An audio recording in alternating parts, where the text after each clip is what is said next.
Ce matin, je vais vous apporter la parole. Je viens de l'avoir. C'est Dieu, c'est sur le relèvement de ce que nous avons perdu. Le relèvement de ce que nous avons perdu. Amen. J'avais une autre parole à vous apporter, mais là, je viens de recevoir celle-là. Amen. Elle sort du four. Ça va? 2 Rois, 6e chapitre. 2 Rois 6.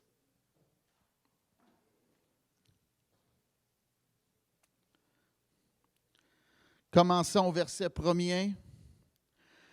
Les fils des prophètes dirent à Élisée, « Voici, le lieu où nous sommes assis devant toi est trop étroit pour nous. Allons jusqu'au Jourdain, nous prendrons là chacun une poutre, et nous y ferons un lieu d'habitation. » Élisée répondit, « Allez. » Et l'un d'eux dit, « Consens venir avec tes serviteurs. » Il répondit, « J'irai. » Il partit donc avec eux. Arrivé au Jourdain, ils coupèrent du bois. Et comme l'un d'eux abattait une poutre, le fer tomba dans l'eau.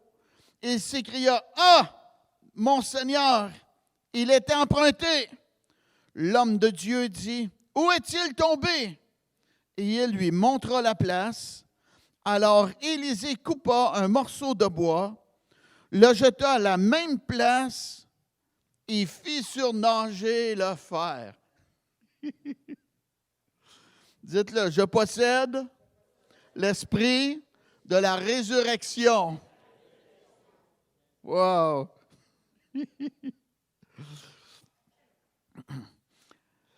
Alors Élisée coupa un morceau de bois, le jeta à la même place et fit surnager le fer. Puis il dit, « Enlève-le. » Et il avança la main et le prit. Élisée, c'est un homme de Dieu, un prophète.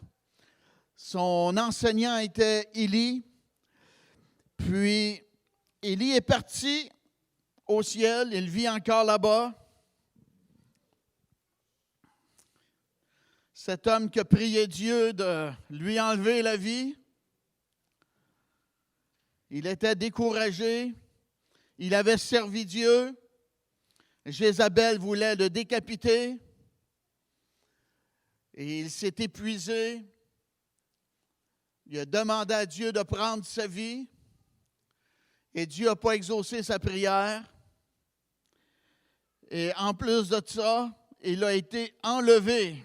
Il n'a même pas connu la mort. Et il vit encore après toutes ces années-là.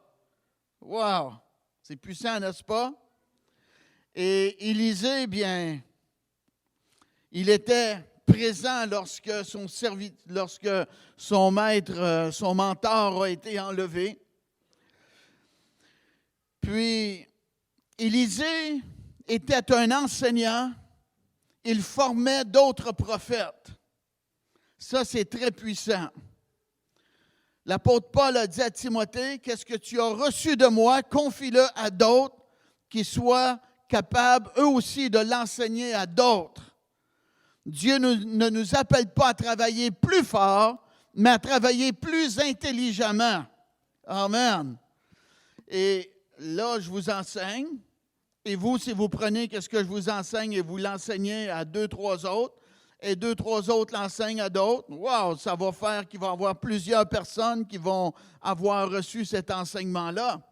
Et Élisée, c'est ça, il enseignait, il formait d'autres prophètes, et naturellement, comme tout homme de Dieu, toute femme de Dieu, tout ministère qui est appelé de Dieu, il y a une croissance. Et là, bien, qu'est-ce qui s'est produit? C'est que la croissance était trop grande. Amen. Et lorsque le prince Ampearl était ici, il a donné une parole prophétique. Il a dit, les gens vont venir avant le temps afin d'avoir une place pour participer dans le culte. Et ça, je crois à cela. Amen. Et c'est ça qui est arrivé avec le prophète Élisée. Trop de gens assistaient à ses enseignements.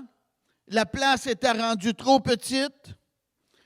Puis, ils ont décidé de regrandir l'école des prophètes.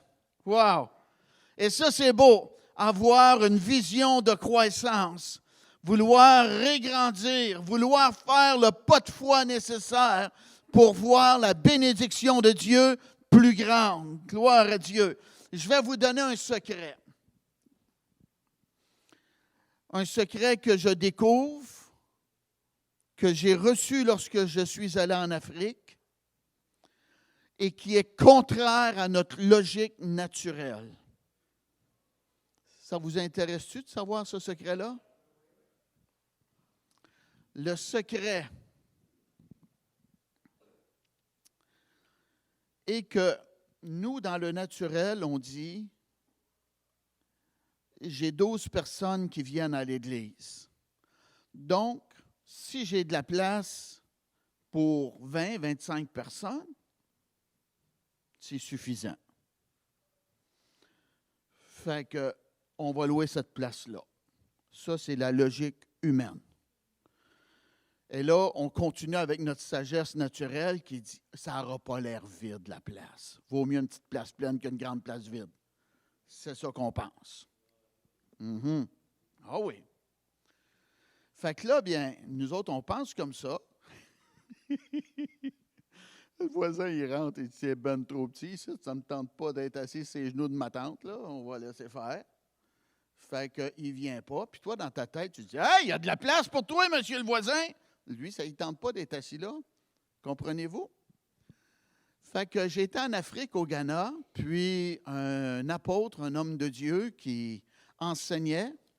Puis enseignait, il a dit « Voici un phénomène que j'ai découvert. » Le phénomène était que si j'ai une petite place, j'ai peu de personnes qui assistent. Et si j'ai une grande place, beaucoup de personnes viennent. Amen. Et moi, bien, on avait l'église à Granby. Puis j'ai resté stallé avec l'église de Granby, une petite place. Et dans ma tête, bien, c'est notre filet à nous. Et là, bien, qu'est-ce qui arrive? On a une plus grande place et plus de personnes viennent au contact du nouveau monde. Voyez-vous l'effet de grandeur? Et Dieu est un Dieu de grandeur. Oui. OK? Ça surpasse la sagesse humaine naturelle. Et qu'est-ce qui est arrivé? La place était trop petite pour Élisée et ils ont voulu égrandir. Et Dieu nous appelle à penser comme cela. Amen. Un des éléments des miracles, c'est penser grand. Et lorsqu'on fait cela et qu'on agit grand, on va recevoir grand de la part de Dieu. Élisée avait dit à une femme qui était endettée que le créancier voulait s'emparer de ses enfants.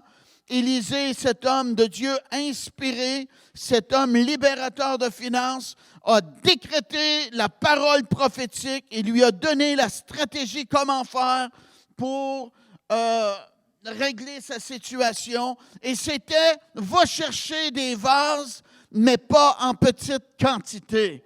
Voyez-vous, Dieu est grand. Et elle est allée chercher les vases, et les vases qu'elle avait naturellement étaient vides. Ben oui, mais les vases vides représentent le besoin. Et Dieu dit, pas en petite quantité. Amène-moi pas une petite chose, un petit besoin. Amène-moi, alléluia, je suis Dieu. Amène-moi de quoi qui va me réjouir à te bénir. Et qu'est-ce que tu vas m'amener va être la grandeur de ton miracle que tu vas recevoir de ma part. Hey, alléluia! Pas en petite quantité. Hey, merci Seigneur. Wow. Oh, gloire à Dieu. Là, ça prêche bien. Alléluia. Amen. Et elle, bien là, elle a rentré dans la chambre où elle était avec ses garçons. Et là, bien, avec la fiole d'huile qu'elle avait, la quantité d'huile qu'elle avait, il y a eu une multiplication. Et miraculeusement, toutes les vases d'huile se sont remplis. Oui, Merci Dieu. Elle a pu aller vendre et payer sa dette aux créanciers. Pourquoi? Parce qu'elle a été obéissante à ce que Dieu lui demandait de faire.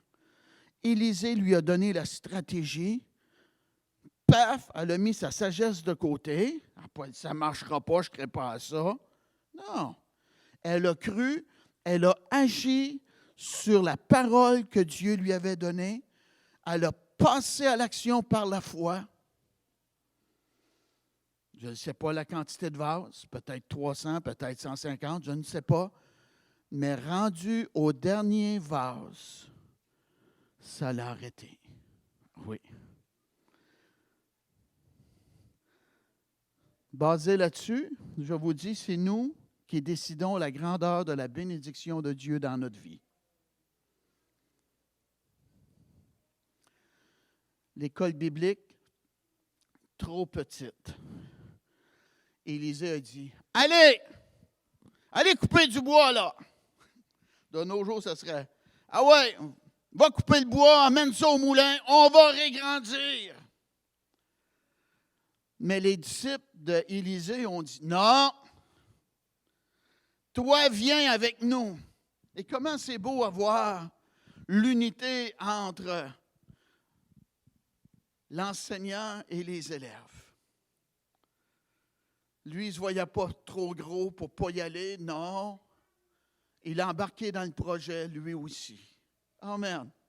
Aimez-vous ça? Jésus, il embarque dans des projets qu'on a, nous autres. Puis il est allé là. Il s'est rendu. Il a travaillé avec eux autres. Le Jourdain. Le Jourdain, c'est un endroit de nouveau départ. Jésus s'est fait baptiser dans le Jourdain. C'est un endroit où on rentre dans la bénédiction de Dieu. Avant de rentrer dans la terre promise, ils ont franchi le Jourdain. Amen. Ben oui.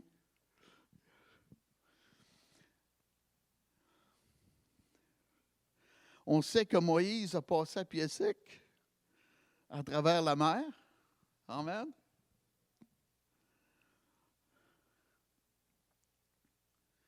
Mais lorsqu'il est arrivé le tour de Josué, il a vu Moïse faire. Je ne sais pas, il a peut-être pris un bout de bois. Ah ouais, rouvre-toi, Jourdain! Puis rien ne se passe. Et Dieu lui parle. Non, ce n'est pas ma stratégie. Dieu n'a pas tout le temps les mêmes stratégies pour tout le monde. On n'a pas tous le même appel. On n'a pas tous la même vision de victoire. Et on n'a pas tous de besoin de la même chose. Comprenez-moi, je vous parle de ministère, là. On a tous de besoin de manger, on a tous de besoin de se reposer. OK? Mais dans l'œuvre de Dieu, pour le service de Dieu, on n'a pas tous le même appel. Notre sœur Nancy joue du violon. Moi, vous n'aimez pas entendre mon violon.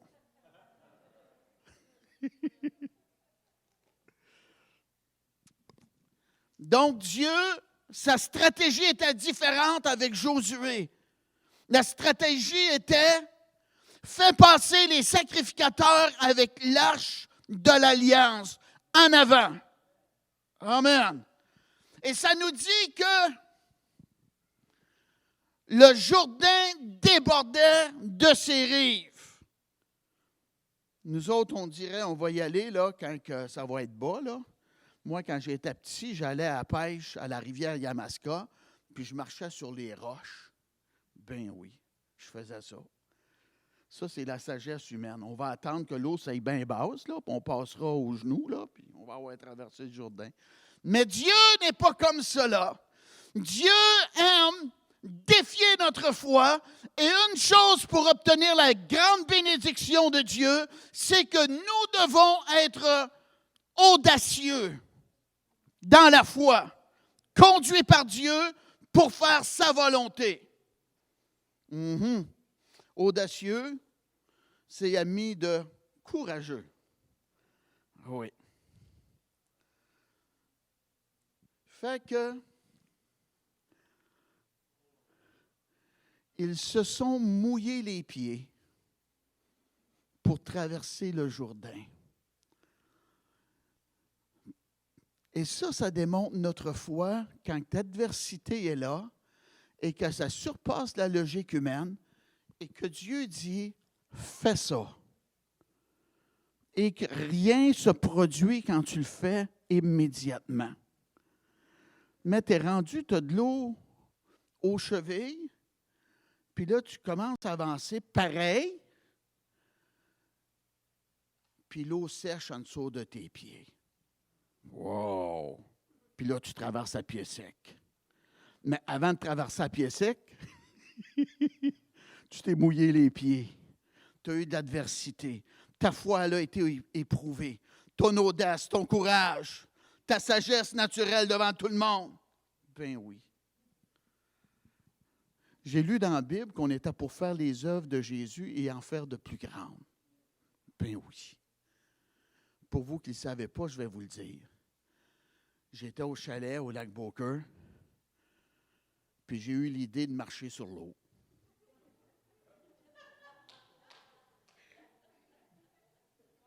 C'est une idée. Ah oui, il a dit qu'on va faire des œuvres comme lui, même de plus grandes.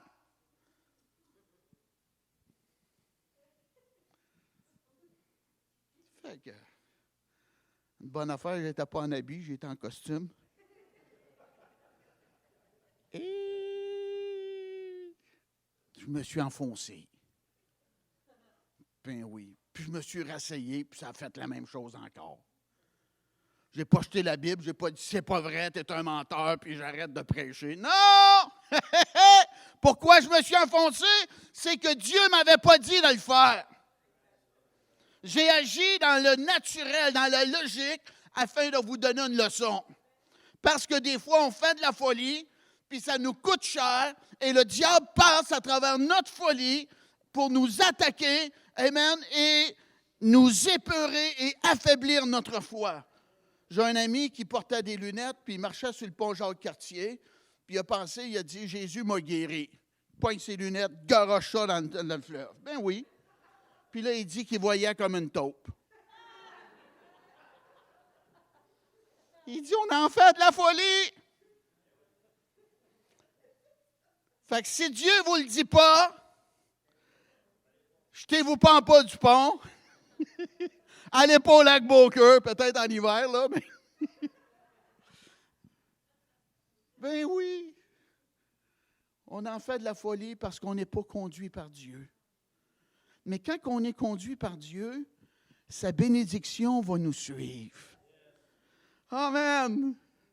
Jésus était dans la barque. Et Pierre aimait tellement Jésus qu'il voulait être avec le Seigneur.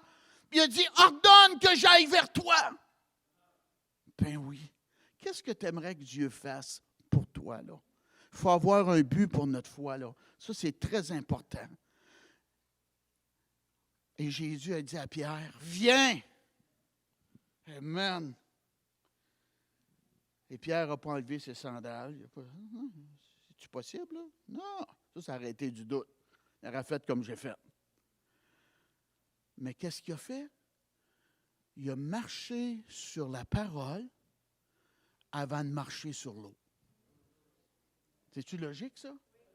Puis il n'a pas fait ça de lui-même. Il était conduit par Jésus pour faire cela. Jésus lui a dit, viens! Et il a cru, et il a sorti de la barque, comme qu'on sait, et il a marché sur l'eau. Ben oui. Donc, pour obtenir la bénédiction, il faut être conduit par Dieu dans qu'est-ce qu'on veut. Ça, c'est énormément important. Parce que Dieu supporte qu'est-ce qu'il a ordonné. Ben oui.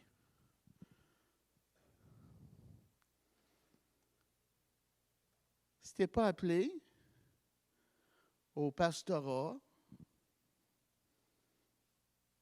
va pas t'acheter une bâtisse parce qu'elle peut devenir un restaurant. Oui. Mais si tu es appelé, puis que l'opportunité, et que Dieu te conduit, défie ta foi, puis tu vas voir Dieu intervenir. Amen? Ils sont allés, puis ont coupé du bois au Jourdain, un endroit de nouveau départ, un endroit de changement. On laisse l'esclavage de l'Égypte et on rentre dans la terre promise, un pays d'abondance. J'ai dit un pays d'abondance. Amen. J'étais en Caroline du Nord. Et j'étais après prêcher sur posséder notre terre promise. Et je marchais dans l'église lorsque je prêchais, puis dans une église afro-américaine, puis moi j'étais un blanc, puis je prêchais comme eux autres, là, puis amen. Puis avant de terminer cette série de réunions-là, l'homme de Dieu, il demande, il dit, avez-vous une parole à donner? Et il y a une dame qui se lève, puis elle dit, Pasteur Poulain, je vous ai vu quand vous marchiez et que vous parliez d'un pays d'abondance. Elle dit, je vous ai vu marcher dans l'abondance. Je vous ai vu marcher que vous étiez pour avoir un ministère sans dette. Alléluia! Et ça s'est concrétisé, pas 5 minutes après, mais les années ont passé et ça s'est concrétisé. Amen. Plus de bâtisse à payer à Granby. Plus de dettes. Dieu a été fidèle. Amen. Merci Dieu. Un pays d'abondance.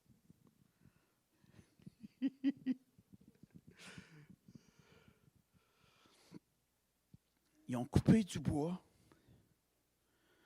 Et comme l'un d'eux abattait une poutre, le fer tomba dans l'eau. Il s'écria, « Ah, Seigneur! » Il était emprunté. Hey, les gars travaillaient, là. Puis il y en a un qui a sa hache avec le manche, là. Puis là, il arrive, il donne un dernier coup. Puis ça rentre dans l'eau. Hey. La tête de la hache est partie d'après le manche. Qu'est-ce qu'on fait? On bûche ça avec le manche? Tu vas faire pitié, tu vas avoir l'air d'un fou, tu vas avoir l'air d'une folle en faisant ça.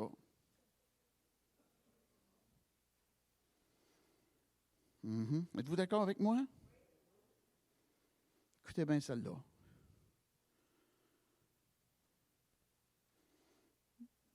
C'est regrettable, là. Mais dans presque toutes les églises,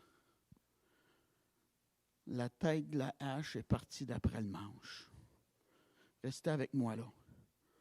Ça veut dire que la conviction du péché n'est plus présente dans la réunion. Qu'est-ce qui y apporte du tranchant? Qu'est-ce qui apporte les gens à se décider pour le Seigneur? Qu'est-ce qui démontre aux gens qui sont pécheurs, qui ont besoin de la grâce de Dieu dans leur vie? N'est pas présent. Vous d'accord avec moi? Puis qu'est-ce qu'on fait? On continue à prêcher. Dieu est bon. Il nous aime tous. La conviction de l'esprit n'est pas un défaut.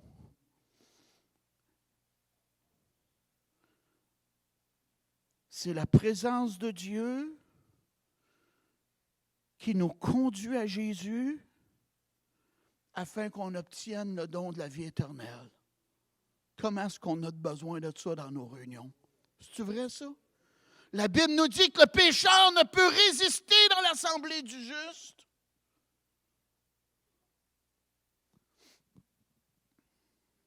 J'étais à nouveau dans le Seigneur et on avait une dame du Texas. Elle avait travaillé pour l'évangéliste et Arlène, elle avait été sa secrétaire. Puis elle était présente à l'église. Et Dieu utilisait cette femme avec les 9 dons du Saint-Esprit. Elle faisait l'appel au salut. 5 personnes qui ont besoin d'être ici en avant pour faire la paix avec Dieu. Et Colin, elle avait le manche de la hache, elle. Puis la tête avec, là. Il en manque 2 encore. Amen. Puis elle commence à pas, elle dit, oh, je suis content d'être ici, t'asseoir, c'est bon de vous voir. Ouvrez votre Bible. Ben oui. Fait que, on avait une petite série de réunions avec cette dame. Elle était à nouveau sauvée. Il faut gagner des âmes au Seigneur, inviter le monde à Jésus. La Bible nous dit de voir est-ce que personne ne se prive de la grâce de Dieu. Amen. Et j'invitais le monde. Je disais, viens à la réunion, est capable de te dire ton passé. Viens à la réunion, est capable de te dire ton passé. Si ton passé n'est pas beau, tu ne veux pas l'entendre. Amen. Avait le tranchant, avait la tête après le manche. Oui. La tête de la hache est partie d'après le manche. Et l'homme qui avait fait cela, accidentellement, il était concerné. Il a dit, il était emprunté. Il n'a pas dit, pauvre gars qui m'a prêté sa hache. C'est pas drôle, hein? Il a perdu sa tête après. Mais il remet le manche, coudon. Hein? C'est facile à faire. Prête-moi donc ton auto, puis il ne met pas le gaz après. Il y a un accident, tout est beau, c'est pas drôle, tu prendras tes assurances. Hey, qu'est-ce que c'est ça, toi? Il était emprunté. Il était concerné. Il avait le sens de responsabilité. C'est-tu beau, ça? Normal, quand même. Il était emprunté. Ça ne m'appartenait pas. Écoutez bien.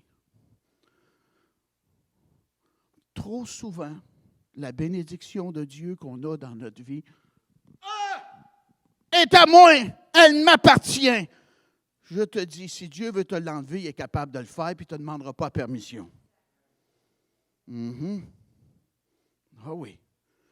Job, il allait très bien dans sa vie. Et Dieu avait confiance en Job. Ben oui.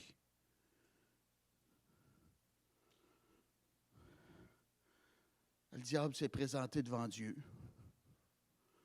Puis Dieu demande et dit, d'où que tu viens? Hey, je me suis parcouru la terre. Et Dieu était tellement fier de Job. Il dit, as-tu remarqué mon serviteur Job? Ben oui. Il est un homme qui est intègre. Il accomplit ce qu'il dit. Il m'aime avant toute chose. Et le diable défie Dieu. Il dit, touche à ses biens, puis il va te maudire en face. Ouais, t'es un menteur, toi. Il ne fera pas ça. Vas-y, mais touche pas à sa vie. J'ai une bonne nouvelle à vous dire. Le diable, avant de nous attaquer, il a besoin d'obtenir la permission de Dieu. Il est comme un chien avec une laisse. T'as rien que 3 pieds, c'est tout. Tu feras ton sourire pepsodent, t'as rien que 3 pieds, c'est tout. Hey! Quand le diable nous attaque, il y a eu la permission de Dieu avant. Nous qui sommes nés de nouveau. Les incroyants, bien là, c'est une autre chose. Ils marchent avec le diable eux-mêmes. Êtes-vous d'accord? C'est ça. Oui. Fait qu'est-ce qui est arrivé? Job a tout perdu.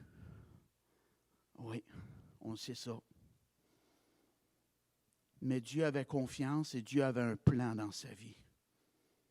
Bonne nouvelle. L'homme de Dieu, Élisée, oh my, il demande, où est-il tombé? Amen. Et il lui montra la place. Amen.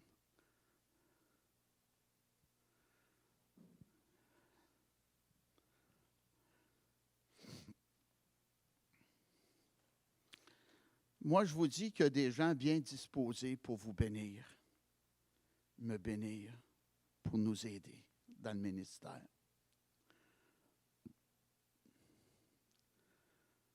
Ouais. Élisée a posé la question, où est-ce qu'il est tombé? Il n'a pas dit, c'est pas drôle pour toi, il va falloir t'en racheter un, là. Je ne sais pas où ils vendent ça, là. Non. Où est-il tombé? Il faut remarquer où est-ce que la tête de la hache a parti. Pourquoi que la conviction du péché n'est plus présente dans l'Église? Pourquoi que le feu du réveil ne brûle plus? Pourquoi que, amen, l'engagement n'est plus parmi les croyants? Où c'est que tu as tombé? Où c'est que tu as manqué? Qu'est-ce qui a fait que tu as perdu ton zèle, ton premier amour? C'est-tu des bonnes questions? Oui.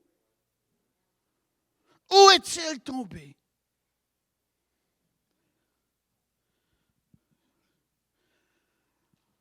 J'étais avec, la Bible nous dit, et elle lui montra la place.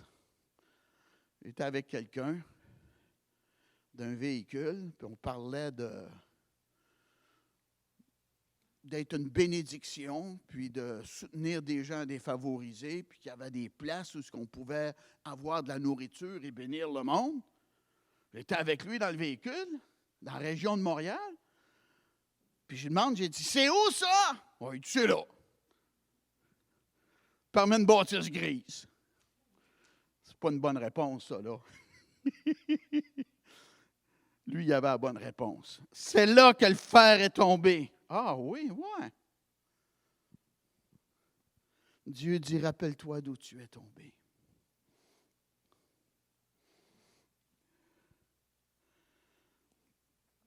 Élisée, il y a eu un download de Dieu dans son esprit.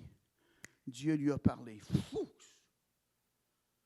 Et Dieu lui a dit, prends un bout de bois, puis m'aller dans l'eau où le fer est tombé. Puis il va remonter. Ouais. J'ai jamais entendu parler de ça. Première fois, j'entends une voix comme ça qui me dit de faire ça. Ben oui. Dieu, des fois, va nous demander de faire des affaires illogiques. Ben oui. Des affaires que les autres n'ont pas fait. Et dans sa simplicité, Élisée est allé puis a coupé un morceau de bois. Puis il met le morceau de bois dans l'eau, ce qui est le fer qui est tombé. Le Saint-Esprit agit. Ben oui. Et le fer en métal remonte du fond où ce qui était. La loi de la gravité a été brisée, surpassée, surnaturellement par l'œuvre de Dieu à travers d'une obéissance sainte d'un serviteur de Dieu.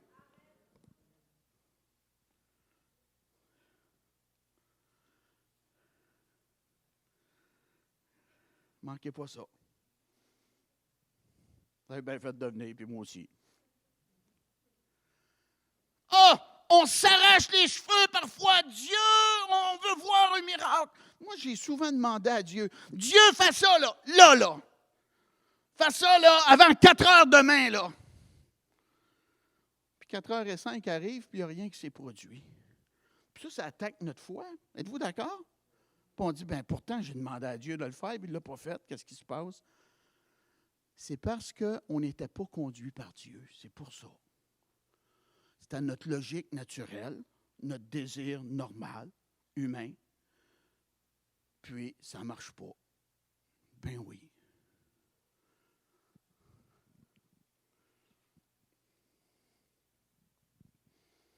J'ai raconté ce témoignage-là. Ça fait bien longtemps de ça, là. J'avais lâché mon travail. Très endetté. J'avais à peu près 5 000 $ de dette sur les cartes de crédit. En tant qu'homme responsable de la famille, ça me dérange. Moi, j'aime mieux l'abondance que la dette. Y en a-tu qui sont d'accord avec moi? Ouais. Fait que ma femme, dans le temps des fêtes, a dit, Daniel a dit, m'a prié le Seigneur que pour le 31 décembre, qu'on n'ait plus de dette. Puis elle a dit, OK. OK. Amen. Wow. Fait que, c'est ça. Le 31 décembre arrive. 1er janvier arrive. Elle dit, je ne comprends pas ça. On est supposé de prier puis être exaucé. Elle dit, je ne comprends pas ça. Mais à peu près le 2 ou le 3 janvier, on reçoit une enveloppe. Genre Purolator. Tombez pas en bas du banc, là. Et dans cette enveloppe-là, il y avait une enveloppe à lettres. C'était écrit Daniel et Linda dessus. Oh oui. Puis qu'est-ce qu'il y avait à l'intérieur de cette enveloppe à lettres-là?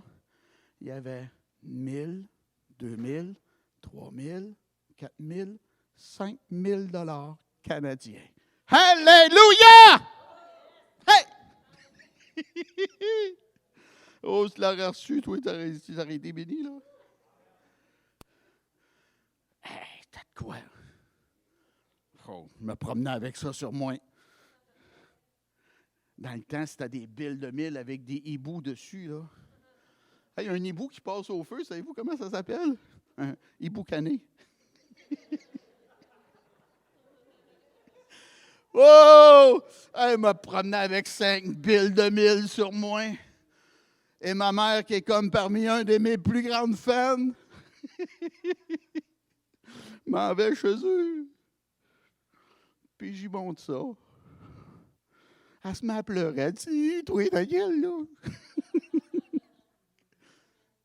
Mais vous ne savez pas d'où que ça venait. Ça venait d'un incroyant. Un incroyant, c'est un pas sauvé. On peut même dire un païen. Qui était en Afrique.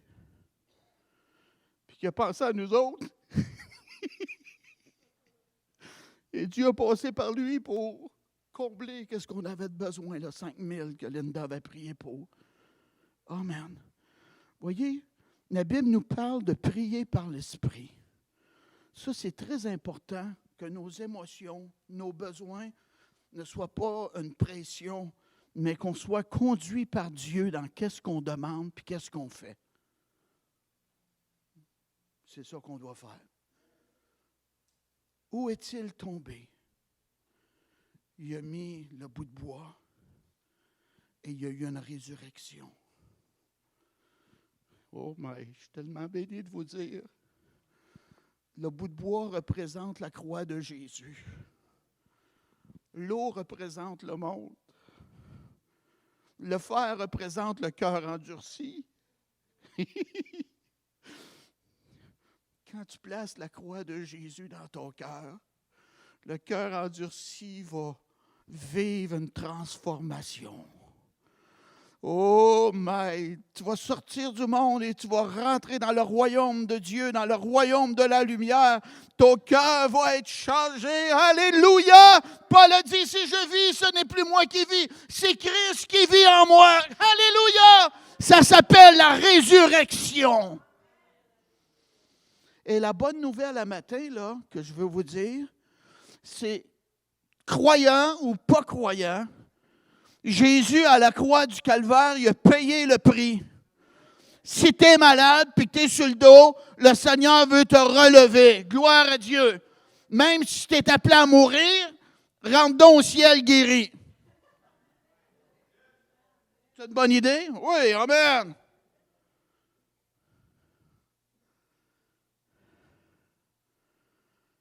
Amen.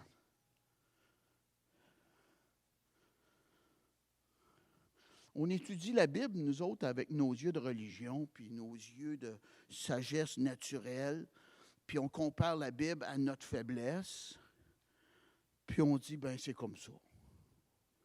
Mais la Bible, elle nous dit que Christ s'est fait pauvre pour nous, afin que nous soyons enrichis.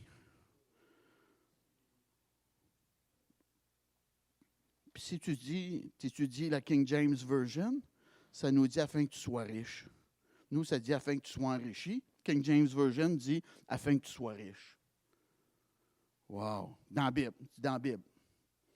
Ajustez vos lunettes, s'il vous plaît. Croyez-le. Job, Il a tout perdu. Mais Dieu avait un petit devoir pour Job à faire. Son devoir était, tes amis, là, qui ont mal parlé de toi, qui t'ont jugé, qui ont dit que tu avais besoin de te repentir, là, puis qui parlaient à travers de leur chapeau, là, ces gens-là que tu étais offensé par, wow, malheur dire, ces gens-là que tu étais offensé par, parce qu'ils ne connaissaient pas, puis ils ne connaissent pas ton cœur, Dieu a dit, prie pour eux autres. Ça, c'est une stratégie à faire. Prie pour eux autres.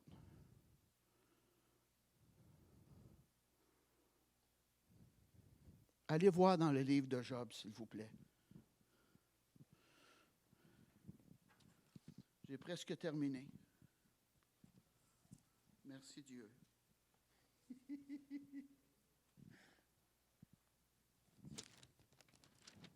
J'espère que vous m'aimez entendre rire, là. Amen. Job 42. France, si tu peux grossir les lettres, là, qu'ils voient bien, là. Job 42 et le verset 10. L'Éternel rétablit Job dans son premier état quand Job eut prié pour ses amis. Et l'Éternel lui accorda le double de tout ce qu'il avait possédé. Quand il a prié pour ses amis, Dieu a dit, prie pour ceux qui t'ont persécuté, là, prie pour eux autres. Je ne sais pas comment est-ce qu'il a fait ça. Il a peut-être dit, Seigneur, je les aime, je les bénis, Seigneur, puis je ne veux pas leur faire du mal, puis je veux leur faire du bien. On était à Trois-Rivières, puis il y a un homme après une réunion qui vient, à la fin de la réunion, en dessous de la tente, il vient en avant. Ah, il dit, ouais, un mauvais esprit là. Et tu vas être libéré de ça. Ouais. Fait qu'on commence à faire du ministère, le gars se retrouve à terre. Il colline, il t'a possédé, ce gars-là. Wow! Il revenait à ses sens. Puis il disait, moi, je ne veux pas vous faire de mal, là. C'est pas moi, là, hein? Ah! Là, il recommençait. Puis après ça, il revenait à ses sens. Moi, je ne veux pas vous faire de mal, là. C'est pas moi, là, hein? Ah! Il faisait ça. Et cet homme-là a été libéré, tellement on avait loué une salle d'un hôtel suite à ces réunions-là qu'on avait fait, pas longtemps après. Et cet homme est rentré dans la salle et je l'ai vu et j'ai dit, c'est lui. Mais il était tellement changé. J'ai dit, non, c'est pas lui. Oui, c'est lui. Non, c'est pas lui. Oui, c'est tellement changé. Quand Jésus rentre dans notre vie, il va y avoir un changement positif. Gloire à Dieu.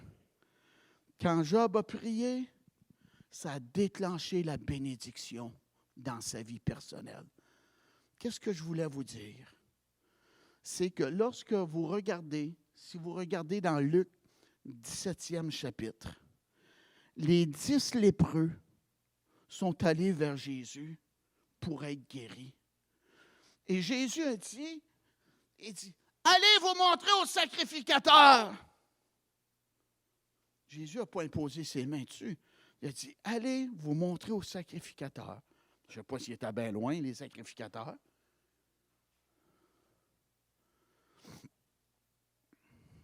Oui, il aurait pu prier pour nous autres, hein, nous imposer les mains, qu'on s'aille guéri. Ah, c'est pas sa stratégie aujourd'hui. Ah, il nous a dit de faire ça, on va le faire. Ben voyons, j'ai plus de douleur dans ma main. Oh, mon bras me sent. Hey, j'avais un gros bobo, il n'est plus là. Qu'est-ce qui est arrivé? Souvent, Dieu travaille comme cela, dans le processus, dans le procédé. Et il nous dit de faire de quoi? On fait la chose par la foi, on obéit, et ça déclenche la bénédiction, et le miracle a lieu. Plusieurs places dans la Bible, vous allez voir ça. Aux noces de Cana, les vases de pierre étaient vides. Il avait bu le vin. Et Jésus a dit, remplissez d'eau ces vases. Pas de l'eau qu'on veut, c'est du vin, on est une fête. Voyons, Jésus. Remplissez d'eau ces vases. Oui. Ça fait pas mal de gallons qu'on fait. Le sans pas apporter ça, là, c'est pas mal long, là. C'est pas de l'eau qu'on veut boire, nous autres, c'est du vin, on veut fêter. Ouais. Laisse faire. Fais rien que faire qu'est-ce que Dieu te dit de faire, tu vas en avoir assez. T'aurais demandé d'acheter le vin, t'aurais dit, ben là, pas l'argent pour ça. Bon, ben, mets de l'eau d'abord.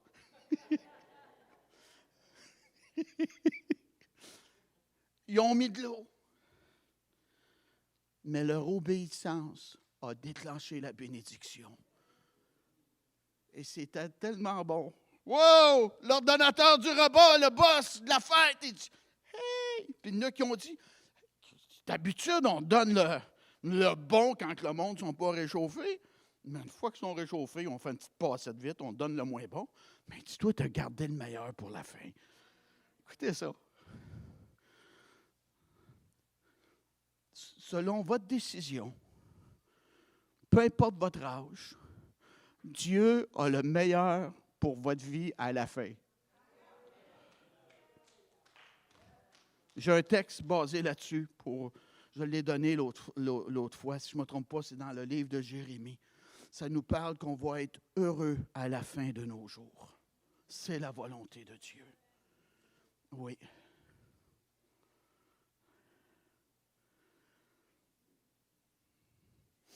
La profondeur de votre situation que vous avez été dedans est un reflet de la bénédiction que Dieu veut vous sortir et vous montrer le niveau. Je ne sais pas si vous comprenez. On va regarder la place Ville-Marie, puis on va compter, je ne sais pas, 30 étages, disons. Mais elle n'a pas 30 étages. Tu n'as que tu ne vois pas, dans le fond. J'ai été à Paris, puis on s'est stationné au 7e étage dans le sous-sol, là. Puis il est encore plus profond. Ben oui. Fait que le trou que tu es dedans, si tu es dans un trou, là, Dieu veut te donner au moins le double de ça. Il a récolté le double de qu'est-ce que, amen, il avait autrefois. Le plan de Dieu dans sa tête à Dieu était de bénir Job encore plus qu'autrefois. Amen. Fait que quand on vit de l'adversité, décourageons-nous pas. Moi, en tant que pasteur, je vois des gens quitter l'Église. Ben oui. Savez-vous qu'est-ce que je me dis pour me consoler? Je me dis différentes choses.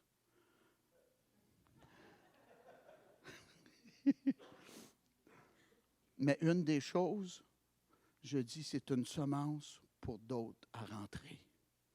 Amen.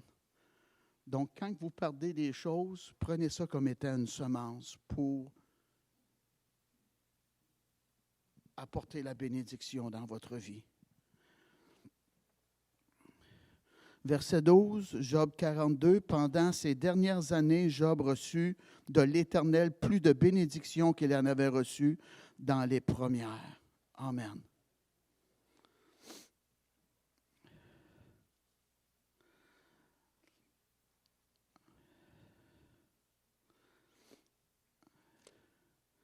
Le surnaturel a eu lieu.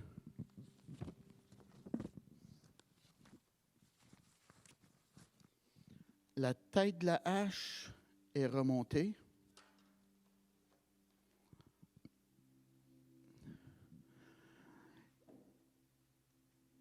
Et le serviteur s'est emparé de la tête de la hache. La bénédiction de Dieu, là, c'est plus qu'un souhait. C'est plus qu'un désir. C'est une action de notre part. On s'empare de la bénédiction. J'avais vu cette bâtisse-là à vendre plusieurs années passées. C'était trop cher pour nous, on l'a laissé faire. Mais les années ont passé et j'ai pensé de parler au comité, de regarder à nouveau dans l'achat de cette bâtisse ici.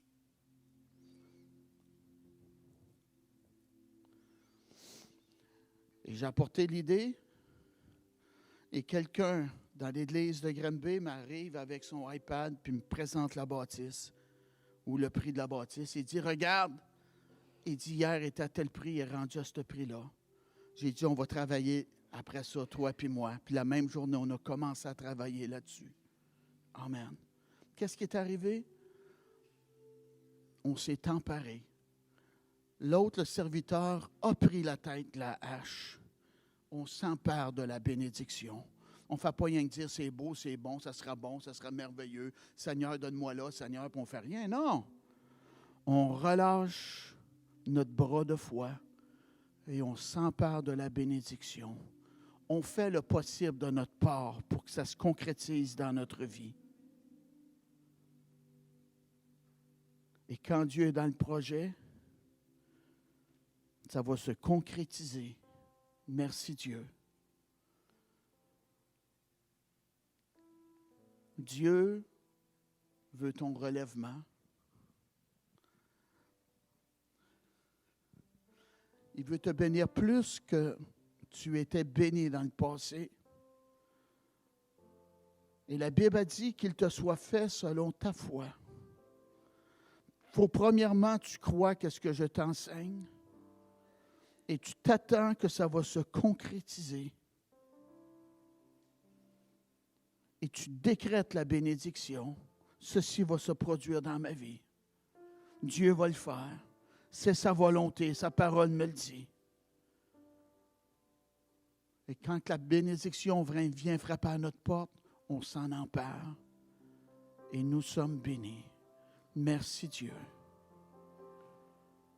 C'est un Dieu de résurrection qu'on sert, un Dieu de relèvement. Merci Dieu.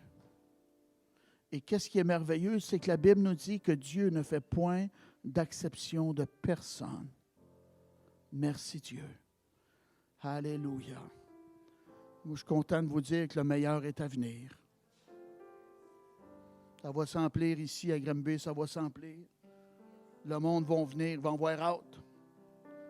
On a-tu été bénis vendredi soir, nous qui étions ici? Wow! Merci Dieu. Le monde va en voir hâte de venir. Ils vont venir avant le temps. Dieu est capable de remplir cette place 5 fois par fin de semaine, hein? Vendredi, samedi, 3 fois le dimanche. Alléluia. Hey! La Bible dit, y a-t-il rien qui soit étonnant de la part de l'Éternel? Amen. Notre Dieu est capable, hein? Amen. Levez-vous, s'il vous plaît. Père, j'ai apporté ta parole, ô Dieu. Merci pour ton message. Merci pour le relèvement que tu as pour notre vie. Dieu, tu es touché par nos angoisses, nos manquements, nos douleurs, l'anxiété, l'oppression, le découragement. Oh Dieu, c'est toutes des choses négatives qui ne viennent pas de toi, Père. Merci pour ta parole, et pas juste ta parole, tu es un Dieu de relèvement. Tout est possible avec toi, Père. Merci, ô Dieu, pour tes bénédictions, et la plus grande bénédiction de toutes, on la possède déjà, Dieu. On est né de nouveau. On est passé de la mort à la vie. On est maintenant un enfant de Dieu. Son mort, c'est le paradis qui nous attend. Merci, Dieu de gloire.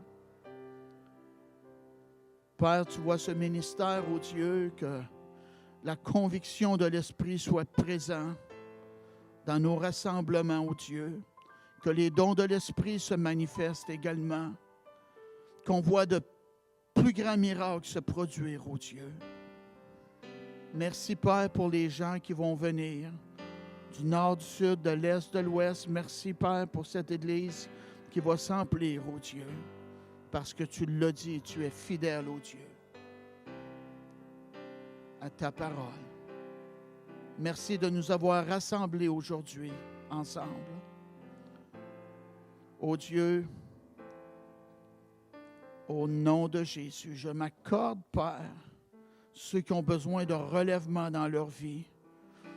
Peut-être c'est une situation financière, peut-être c'est une situation familiale, peut-être c'est une situation de santé personnelle, santé mentale, peut-être c'est une situation émotionnelle. Toi, Dieu, tu es capable. Je m'accorde avec eux, ô Dieu, au nom de Jésus. Interviens. Tout découragement, enlève cela, Père. Au nom de Jésus, merci pour le relèvement. Tu es un Dieu qui fait le surnaturel.